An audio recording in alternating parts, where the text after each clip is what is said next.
has kids, then don't put yourself in that situation. Yeah, I don't know. It just makes it because you see those movies where they look at the kid. Not to say you would do that, but like they look at the kid as like that's not mine, blah blah, and then that kid feels that energy, and then this causes a whole fucking problem. You know what? This is an amazing conversation because I was that kid.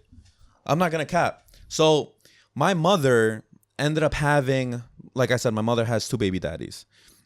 I ended up finding out.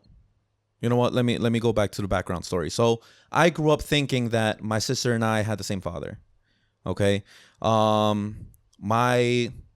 that person who I thought was my father would take my sister and I out once a month, have breakfast, have lunch, whatever. And yo, I'm telling you, I was in those shoes. I would be third wheel. I would be completely ignored. I would be in the back seat. It would be that person, that father figure, and my sister, and they would be bonding the whole time. It was just him and her, and I'm just literally third wheel. There was a point where I was 8 years old, and my mother was like, hey, you're going to go out with your dad tomorrow. But mom, I don't want to go. I always get ignored. My mom, I love her to death, but she has a big mouth. So my mother ends up telling the guy, okay, let's call him Jose, ends up telling Jose, hey, listen, stop ignoring the kid, da-da-da, whatever. The next time we hung out, bro, it was the fakest shit I've ever felt. Me as a 7-year-old or 8-year-old. Jose was rubbing my head, calling me champ all of a sudden after 8 years, saying, hey, this, hey, that, saying, oh, so how's school? How's this? How's that? Any girls? Da-da-da. Yo, like, we never even had a conversation ever in my life. Fast forward when I was 21, I'm explaining this story to my grandmother. My grandparents raised me. Right? Why? Because my mother was a single mom. She had 3 jobs. She had to take care of the household. So I'm telling this story to my grandmother, how I was being ignored. My grandmother ended up telling me, Brian, I think this is a time where you need to have a conversation with your mother. All right? So, right there and then, something inside me, I knew. I was 21. I'm a grown-ass man, but I knew. So I called my mom right there and then. I was like, Mom, we need to talk. I'm going to come over. I go to the table, the kitchen table. I sit down. I wait for her to come in. She comes in, and I literally tell her, Mom, who's my real father? I don't even know if I still think, I don't know what I named him, Juan, Jose, whatever. Jose. I don't even know if Jose is still my biological father or not. Yo, she broke down and cried. She ended up telling me, listen, Brian, I ended up having sex with another man who ends up being, I think his third cousin, second cousin, whatever. It was a few years later. It was, it wasn't like my mom was just sleeping around. Yeah, and, he was there, emotionally, whatever. And it happened. It was, I don't know, it was a fling, whatever. He tried to be in my life. My mom said no. He had some party, lifestyle or drinking lifestyle, whatever. So he ends up raising his own family in Costa Rica, etc. So me as a 21-year-old, I'm like, oh, wow, Mom, like, it is what it is. Shit happens. But what really triggered me was my mother telling me that my whole family knew and that she ended up telling my sister when she was 16 on her 16th birthday. Me being 21, I'm over here in the dark. And if I did not, bring it up to light, I wouldn't have found out. Yeah. I ended up disappearing for 3 months, with my girlfriend at the time. I came back. I forgave everyone, but I literally hated everyone.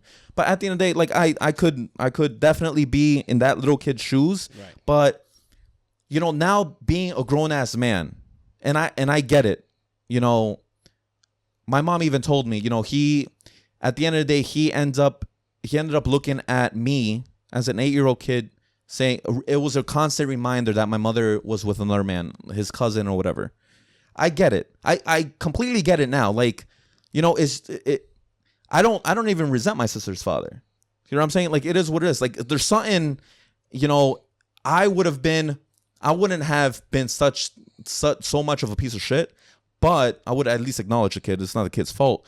But at the end of the day, I understand his feeling. Where it was a constant reminder, you know what I'm saying? And I just wouldn't even put myself in that situation.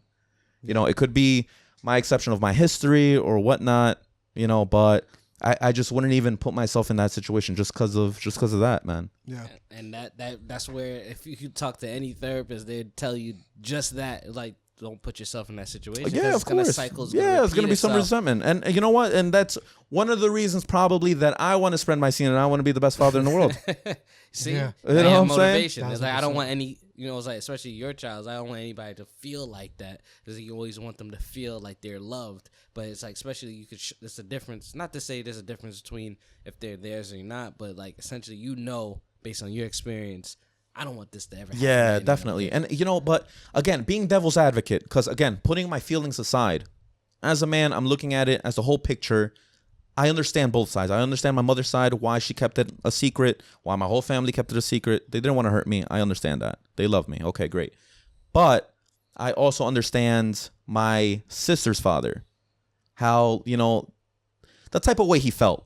I don't agree with his actions of ignoring a 7-year-old kid. Okay, that was some pussy shit. You ain't shit for that.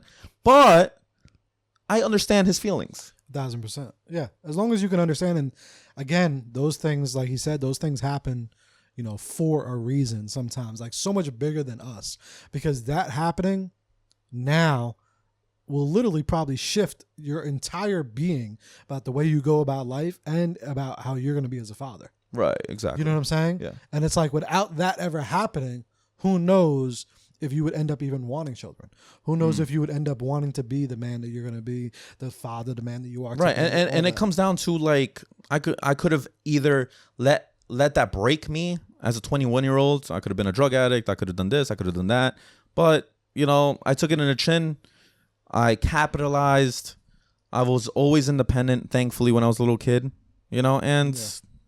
I made something out of it. As a guy, you just got to make something out of it. Because the world isn't fair, bro. You know what I'm saying? And I think that's coming back to the main theme of this episode is like, I think, again, I love my mother. I love, my girlfriend. I love women, but I think women need to understand that life isn't fair either. Just like men's life isn't fair. Just the acknowledgement of just like life isn't fair, dude. You can't try to make shit fair. You think the Holocaust was fair? No. You think slavery was fair? No. Right. Life's not fair, bro. Yeah. Just you got to deal with your cards. In poker, if you have a shitty hand, you can still win. Fucking make something out of it. Don't dwell. Why complain? Indulge. But I also think that's a men and women thing, because I think a lot of men. Oh yeah, the only thing is with men don't speak about it. Women, I think, are more vocal in their emotions. Men, I think, just suppress those emotions. They suppress, and hopefully, or sometimes, or at times, they make something out of it, and a small portion of women make something out of it. And I think some women just need to accept that in the chin, deal their cards, and just try to win at life, bro. Because shit happens. They end up complaining. You don't see too many men complain on camera about my life is shit. Da, da, da. They end up sharing their story like I am once they're successful, and then that inspires other people. Yeah. But some people kind of stepping up, they kind of start complaining. So, life isn't fair. That's why I'm stuck in McDonald's and da da da. Like, my mom, my dad. Like, no, bro. Like, just fucking step it up, take it in the chin, and just grow out of it and get yourself out of that hole. 1,000%. And thank you for sharing that, man, too, with us, that story. And what I want to say is, obviously, like, I believe that you already know this as well, too, but this is even to anyone that's listening.